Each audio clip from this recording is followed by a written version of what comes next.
Hello everyone, welcome back to our channel NCERT Malayalam. നമ്മളിന്ന് പഠിക്കാൻ പോകുന്നത് NCERT class 8 chapter 4 tribals, tigers and the vision of golden ഏജിൻ്റെ part 3 ആണ്. അപ്പോൾ already നമ്മൾ പാർട്ട് 1 പാർട്ട് 2 ഡിസ്കസ് ചെയ്തിട്ടുണ്ടായിരുന്നു. ഞാൻ ഡിസ്ക്രിപ്ഷൻ ബോക്സിൽ ലിങ്ക് കൊടുക്കുന്നുണ്ട്, അപ്പോൾ തീർച്ചയായിട്ടും അത് കാണുക. നല്ലൊരു വ്യക്തമായിട്ട് നമ്മൾ മനസ്സിലാക്കി തന്നിട്ടുണ്ട് എന്താണ് ഈ ഒരു സ്റ്റോറിയുടെ ഔട്ട്ലൈൻ എല്ലാം കേട്ടോ. അപ്പോൾ നമുക്ക് ചാപ്റ്ററിൻ്റെ ബാക്കി പാർട്ടിലേക്ക് പോകാം. ദി സെർച്ച് ഫോർ വർക്ക് തൊട്ടാണ് നമ്മൾ സ്റ്റാർട്ട് ചെയ്യുന്നത്. The plight of tribals who had to go far away from their homes in search of work was even worse. From the late 19th century, tea plantations started coming up and mining became an important industry. അപ്പോൾ നമ്മുടെ ഈ ട്രൈബൽസിൻ്റെ അവസ്ഥ കാരണം അവർക്ക് എന്ത് ചെയ്തു, അവരുടെ വീടൊക്കെ വിട്ടിട്ട് അവർക്ക് വർക്കിന് വേണ്ടിയിട്ട് നോക്കി നടക്കേണ്ട അവസ്ഥ വന്നു. പക്ഷേ അതൊക്കെ ഭയങ്കര വേഴ്സായി, ആകെ ഭയങ്കര അവസ്ഥയായിട്ടുണ്ടായിരുന്നു. 19th സെഞ്ച്വറിയുടെ തുടക്കത്തിൽ എന്താ ഉണ്ടായെന്ന് വെച്ചാൽ ടീ പ്ലാന്റേഷൻസൊക്കെ ഉണ്ടാവാൻ തുടങ്ങി. അങ്ങനെ എന്തായി, മൈനിങ് ഒക്കെ ഒരു ഇമ്പോർട്ടൻ്റ് ആയിട്ടുള്ളൊരു ഇൻഡസ്ട്രിയൽ ജോബായിട്ട് മാറിയിട്ടുണ്ടായിരുന്നു. Tribals were recruited in large numbers to work the tea plantations of the Assam and coal mines of Jharkhand. They were recruited through the contractors who paid them miserably low wages and prevented them from returning home. അപ്പോൾ നമ്മുടെ tribals എന്ത് ചെയ്തു, ഇങ്ങനെ അവർ large നമ്പേഴ്സിൽ tea plantations ആസാമിൽ അതുപോലെ തന്നെ ജാർഖണ്ഡിലുള്ള call മൈൻസിലൊക്കെ ഉള്ള tribal അവർ അവിടെ പോയിട്ട് റിക്രൂട്ടഡായി, അതായത് അവിടെ അവരെ ജോലിക്ക് ചേർത്തു. അങ്ങനെ അവർ കോൺട്രാക്ടേഴ്സ് ഒരു സഹായത്തോടെയാണ് റിക്രൂട്ടഡ് ആയത്. അപ്പോൾ അവരെ മിസറബിളി ലോ വേജസ് ചെറിയ പൈസ കൊടുത്തിട്ട് അവരെ ഇങ്ങനെ പേ ചെയ്യേണ്ട അവസ്ഥ വന്നിട്ടുണ്ടായിരുന്നു. അങ്ങനെ അവരെ വീട്ടിലേക്ക് പോകുന്നത് വരെ അവർ പ്രിവെൻറ്റ് ചെയ്തിട്ടുണ്ടായിരുന്നു, തടഞ്ഞിരുന്നു. അപ്പോൾ figure 10 coal miners of Bihar 1948 എന്നുള്ളൊരു ഇതാണ്. അതിൽ in 1920s and 50% of the miners in Jharia and Raniganj coal mines of Bihar were tribals. Working deep down in the dark and suffocating mines were not only back-breaking and dangerous, it was often literally killing. In 1920s, over 2,000 workers died every year in the coal mines in India. അപ്പോൾ ഈ ഒരു call മൈനേഴ്സിനെ നമുക്ക് 1948 call മൈനേഴ്സിൻ്റെ ഫോട്ടോസാണ് കാണുന്നത്. അപ്പോൾ 1920s ഏകദേശം പകുതിയോളം മൈനേഴ്സും നമ്മുടെ ജാരിയ Raniganj call മൈൻസിലുള്ളതാണ്. ബീഹാറിലെ ട്രൈബൽസ് ആയിരുന്നു അവിടെ കൂടുതലും പണി എടുത്തിട്ടുണ്ടായിരുന്നത്. അങ്ങനെ ഈ പറയുന്ന ഇരട്ടത്തും അതുപോലെ തന്നെ നമ്മുടെ സഫക്കേറ്റിംഗ് ആയിട്ടില്ല, സഹിക്കാൻ പറ്റാത്ത മൈൻസൊക്കെ നമുക്ക് ചിന്തിക്കാവുന്നേ ഉള്ളൂ അല്ലേ. ഈ കുഴിയെല്ലാം കുഴിച്ചൊക്കെ ഭയങ്കര സഫക്കേറ്റിംഗ് അറ്റ്മോസ്ഫിയറാണ്. അത് മാത്രമല്ല, അത് ബാക്ക് ബ്രേക്കിംഗ് മാത്രമല്ല, അവിടെ അത് ഡേഞ്ചറസ് കൂടിയായിരുന്നു. അതായത് ശരിക്കും കൊല്ലുന്നൊരവസ്ഥ എന്ന് പറയാം. അങ്ങനെ 1920 ഏകദേശം 2000-ഓളം വർക്കേഴ്സ് ഈ കോൾ മൈൻസിലൊക്കെ മരിച്ചിട്ടുണ്ടെന്നുള്ള റിപ്പോർട്ട്സ് എല്ലാം ഉണ്ട്. A closer look. Through the 19th and 20th century, the tribal groups in different parts of the country rebelled against the changes in laws, the restrictions on the practices, the new taxes they had to pay, and exploitation by the traders and money lenders. The Kauls rebelled in 1931 to 1932. The Santals rose the revolt in 1855. The Bastar rebellion in central India broke out in 1910, and the Warli revolt in Maharashtra in 1940. The movement that Birsa led was in one such movement. അപ്പോൾ 19th and 20th സെഞ്ച്വറിയിൽ tribal groups, അതായത് different parts of the India കൺട്രിയിലുള്ള tribal groups എല്ലാം എന്ത് ചെയ്തു, അവരൊരു rebellion, അതായത് ലഹള ഉണ്ടാക്കി. എന്തിനെതിരായിട്ട്? ഈ ഫോറസ്റ്റ് ലോകൾക്കെതിരെയും അതുപോലെ തന്നെ ഇങ്ങനെ പ്രാക്ടീസ് ചെയ്യുന്നതിന് റെസ്ട്രിക്ഷൻസിനും ഇങ്ങനെ ടാക്സസിൻ്റെ കൂടുതലൊക്കെ കാരണം, അതുപോലെ തന്നെ മണി ലെൻഡേഴ്സും ട്രേഡേഴ്സൊക്കെ അവരെ ഓവറായിട്ട് എന്ത് ചെയ്തു, അവരെങ്ങനെ ഇങ്ങനെ എക്സ്പ്ലോയിറ്റ് ചെയ്യുക അല്ലേ, അവരെ യൂസ് ചെയ്യുന്നതൊക്കെ അതിനെതിരായിട്ടൊക്കെ അവർ റെബല്ലിയൻ സ്റ്റാർട്ട് ചെയ്തു. The calls റെബൽഡ് in 1831 to 32. അതായത് കോൾസ് എന്ന് പറയുന്നത് ട്രൈബൽ ഗ്രൂപ്പ്സ് ആണ്. അവർ 1831 മുതൽ 1832 വരെ റെബല്ലിയൻ ആക്കി. അതുപോലെ തന്നെ സാന്തലുകൾ എന്ത് ചെയ്തു, 1855 റിവോൾട്ട് ബ്രേക്ക് ചെയ്തു. ബസ്തർ റെബല്ലിയനിൽ, സെൻട്രൽ ഇന്ത്യയിലെ ബസ്തർ റെബല്ലിയൻ എന്ന് പറയുന്നത് 1910 വാർലി റിവോൾട്ട് മഹാരാഷ്ട്രയിൽ 1940 ഉണ്ടായി. ഈ മൂവ്മെൻറ്റൊക്കെയാണ് ഇതൊക്കെയാണ് ഈ മൂവ്മെൻ്റാണ് നമ്മുടെ ബിർസ നടത്തിയൊരു വൺ ഓഫ് ദ മൂവ്മെൻ്റ് എന്ന് പറയുന്നത്. അപ്പോൾ ഇനി ബിർസ മുണ്ടനെ പറ്റി നമ്മൾ ഇൻട്രൊഡക്ഷനിൽ പറഞ്ഞിരുന്നു, ബാക്കി പറയാണ്. Birsa was born in mid 1870s, the son of poor father. He grew up around the forest of Bahonda, grazing sheep, playing the flute and dancing in the local akhara. അതായത് ബിർസ എന്ന് പറയുന്നത് 1970s ജനിച്ചിട്ടുണ്ടായിരുന്നത്. അവിടുത്തെ ഒരു പാവ മനുഷ്യൻ്റെ മോനായിട്ട്. എന്നിട്ട് ബഹോണ്ട എന്ന് പറയുന്ന ഫോറസ്റ്റിലായിരുന്നു അവൻ ജനിച്ച് വളർന്നിട്ടുണ്ടായിരുന്നത്. എന്തൊക്കെയായിരുന്നു അവൻ്റെ ജോലികൾ? അവനിങ്ങനെ ഷീപ്പുകളെ ഈ പറയുന്ന ഷീപ്പുകളെ മേയും, അതുപോലെ തന്നെ ഫ്ലൂട്ട് വായിക്കും, ഇങ്ങനെ അഖാരയിൽ ഡാൻസ് ഒക്കെ ചെയ്യും. ലോക്കൽ അഖാര, ലോക്കൽ സ്ഥലം, അവിടുത്തെ അഖാരയിൽ ഡാൻസ് എല്ലാം കളിക്കും. Forced by poverty his father has to move from place to place looking for the work. As an adolescent, Birsa heard tales of Munda uprising of the past and saw the Sirdas, leaders of the community, urging the people to revolt. അപ്പോൾ അവൻ്റെ അച്ഛൻ്റെ ദാരിദ്ര്യം കാരണം എന്ത് ചെയ്തു? അച്ഛൻ ഒരു സ്ഥലത്ത് നിന്നും വേറെ സ്ഥലത്തേക്ക് ഇങ്ങനെ ജോലിക്ക് വേണ്ടി അന്വേഷിച്ച് നടപ്പായിരുന്നു. അങ്ങനെ ഒരു അഡോളസെൻ്റിനൊക്കെ ആയപ്പോൾ അവനെ കേട്ടതെന്ന് വെച്ചാൽ മുണ്ട എന്ന് പറയുന്ന ആളുടെ കഥകളാണ്, മുണ്ടയുടെ കഥകളാണ്.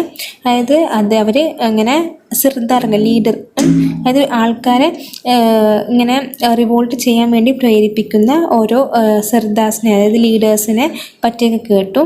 ദേ talked of a golden age when the Mundas had been free of oppression of Daikos, and said there would be a time when the ancestral right of the community would be restored. അതായത് അവരൊരു golden ഏജിനെ പറ്റിയാണ് എപ്പോഴും സംസാരിച്ചു കൊണ്ടിരുന്നത്. അതായത് മുണ്ടാസ് എപ്പോഴും നമ്മൾ ഡൈക്കോസിൻ്റെ ഒപ്രഷനിൽ നിന്ന്, അല്ലെങ്കിൽ ഡൈക്കോസിൻ്റെ ഇങ്ങനത്തെ നിരന്തരമായിട്ടുള്ള പീഡനത്തിൽ നിന്നും, ഡൈക്കോസ് എന്ന് പറയുമ്പോൾ ആരായിരുന്നു? ഔട്ട്സൈഡേഴ്സിൽ നിന്നും ഒരു മോചനവും, അതുപോലെ തന്നെ അവർക്ക് ഈ പറയുന്ന പഴയുള്ള ആൻസെസ്ട്രൽ റൈറ്റിലെ അവരുടെ പിൻഗാമികൾക്കുണ്ടായിരുന്ന ആ ഒരു അവകാശമൊക്കെ റീസ്റ്റോർ ചെയ്യപ്പെടും, അല്ലെങ്കിൽ തിരിച്ച് കിട്ടും എന്നുള്ള ഒരു കാര്യങ്ങളൊക്കെ ആയിരുന്നു അവർ ഡിസ്കസ് ചെയ്തിട്ടുണ്ടായിരുന്നത്. They saw themselves as the descendants of the original settlers of the region, fighting for their land, that is Mulki Larai, reminding people of the need to win back their kingdom. അപ്പോൾ അവർ എന്താ സംഭവിച്ചത്?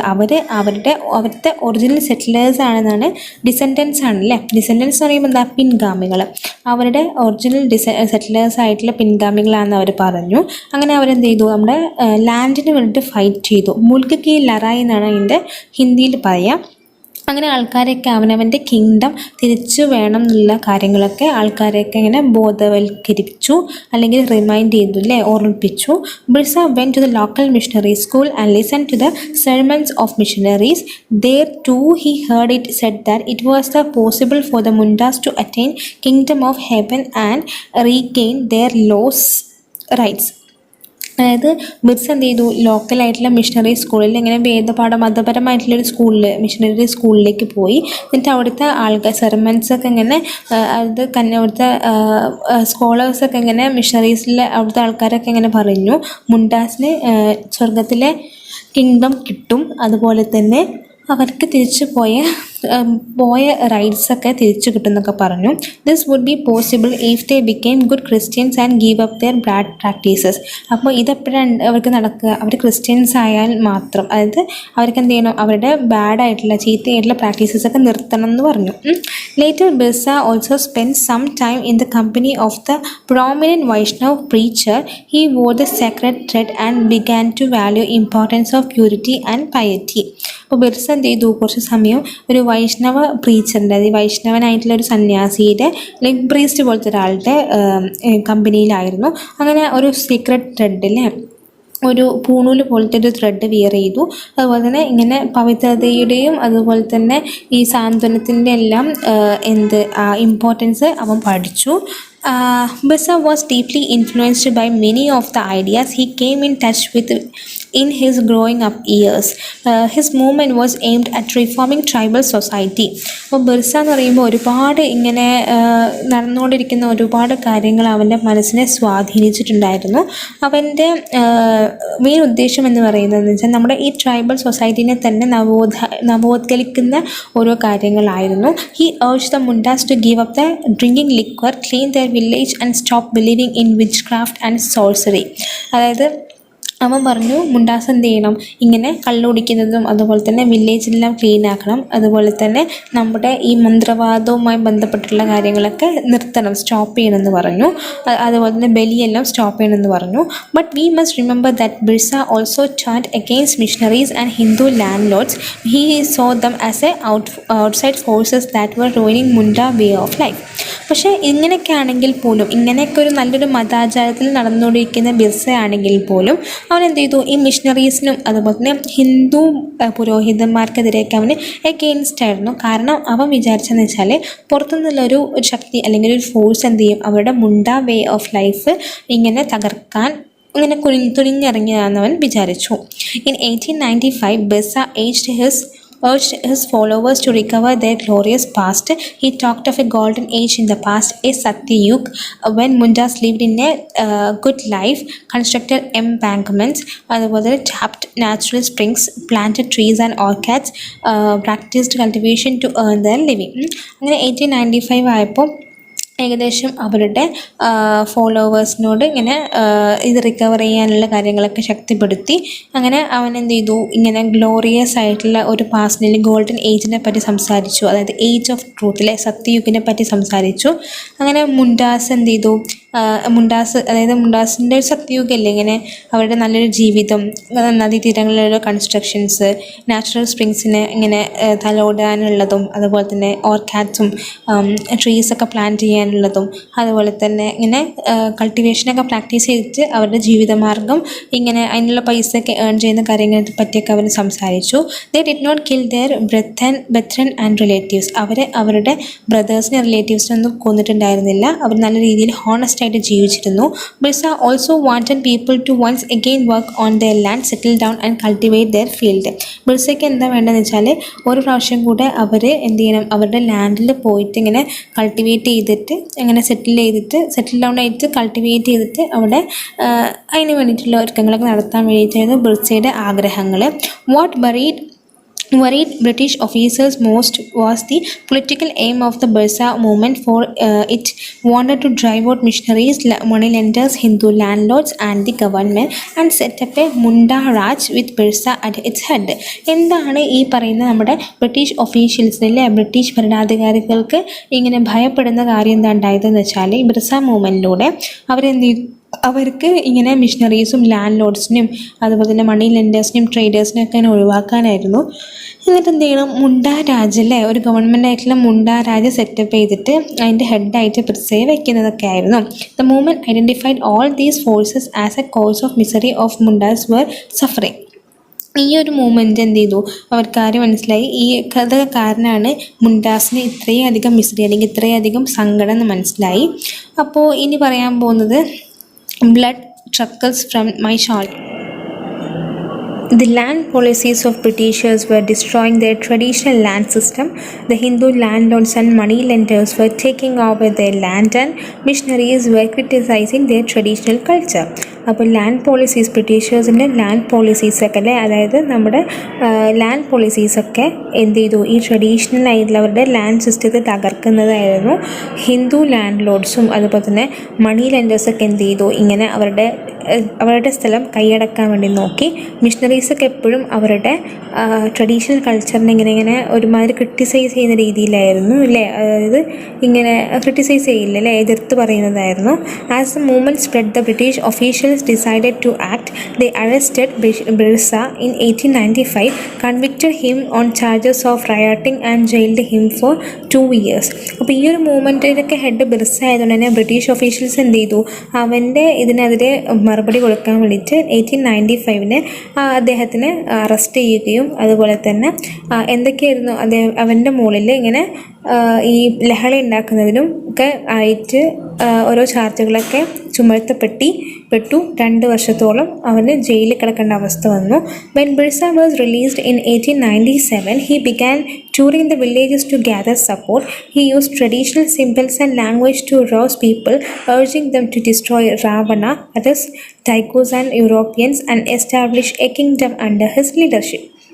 അപ്പോൾ 1897, അതായത് 2 years കഴിഞ്ഞതിന് ശേഷം ബിർസ എന്ത് ചെയ്തു, ജയിലിൽ നിന്ന് റിലീസ് ചെയ്തു. എന്നിട്ട് എന്ത് ചെയ്തു, കുറേ വില്ലേജസൊക്കെ പോയിട്ട് ഇങ്ങനെ ടൂർ അടിച്ചു. അതായത് അവിടെ നിന്ന് സപ്പോർട്ട് കിട്ടാൻ വേണ്ടി, ആൾക്കാരിൽ നിന്ന് സപ്പോർട്ട് കിട്ടാൻ വേണ്ടിയിട്ട് കുറേ അങ്ങനെ കറങ്ങി നടന്നു.